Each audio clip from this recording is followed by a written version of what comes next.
L'onorevole Ida Carmina, parlamentare nazionale del Movimento 5 Stelle, insieme ai colleghi siciliani e un nutrito gruppo di parlamentari, ha presentato un'interrogazione parlamentare in risposta orale al Ministro dell'Interno Piantedosi sull'emergenza sbarchi e sulla gestione migranti in Sicilia e in particolare sul flusso incontrollato che ha provocato situazioni di notevoli gravità non solo a Lampedusa ma soprattutto a Porto Empedocle, primo approdo nella nostra isola. Adesso è sicuramente più tranquilla che non nelle giornate infuocate in cui ci sono stati quasi 12.000 sbarchi in pochi giorni e abbiamo vissuto anche un dramma qua a Porto Empedocle e continuiamo a viverlo, perché per alleggerire la situazione a Lampedusa poi in realtà li portano tutti qui. Io, andando a visitare l'hotspot insieme al Presidente Conte, ho potuto anzi constatare che lì le condizioni sono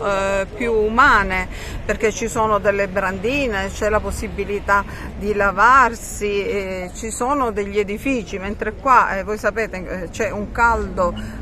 davvero eccessivo, bestiale, e abbiamo delle persone, uomini, donne gravide, bambini neonati che sono esposti al sole tutta la giornata, dormono per terra con quasi nessuna possibilità di lavarsi. Evidentemente la situazione è drammatica, infatti da qui fuggono a centinaia, cosa che per la verità non si verifica a Lampedusa. Da qui fuggono, mi dicevano anche oggi ce n'erano decine per le strade, perché è una situazione non degna da esseri umani. Io è da tempo che ho chiamato al Ministero degli Interni eccetera, ma si fanno evidentemente sordi, perché non è questo il sistema. Andavano e vanno immediatamente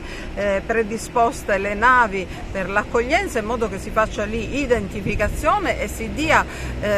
modo di alloggio decoroso per un essere umano, e poi si avvino verso le destinazioni finali. A Lampedusa abbiamo fatto una gorà, c'era tanta gente, davvero alla maniera greca, in cui si affrontavano i principali problemi dell'isola, ma una cosa è venuta fuori in modo accorato dagli lampedusani. Loro che cosa temono? Infatti hanno bloccato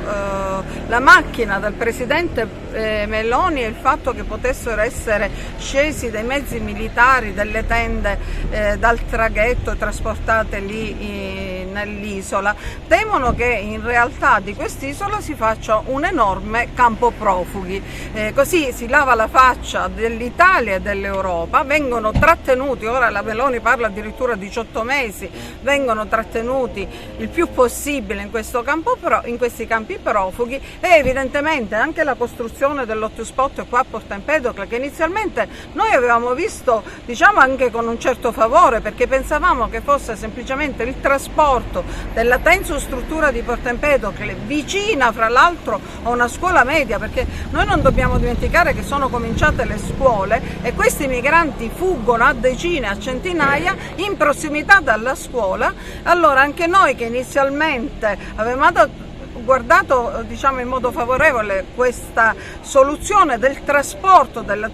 tensostruttura in zona meno centrale, adesso temiamo che questa sia l'occasione per fare una sorta di campo profughi anche a Porto Empedocle, perché se con un semplice piazzale hanno messo lì 2.500 persone, non oso pensare cosa succederà quando ci saranno qui alloggio per 100-200 persone, e succederà peggio che a Lampedusa. Avranno la via comoda per fare di questa terra, di questa provincia, abbiamo già anche Siculiana, veramente il campo profughi d'Italia e d'Europa.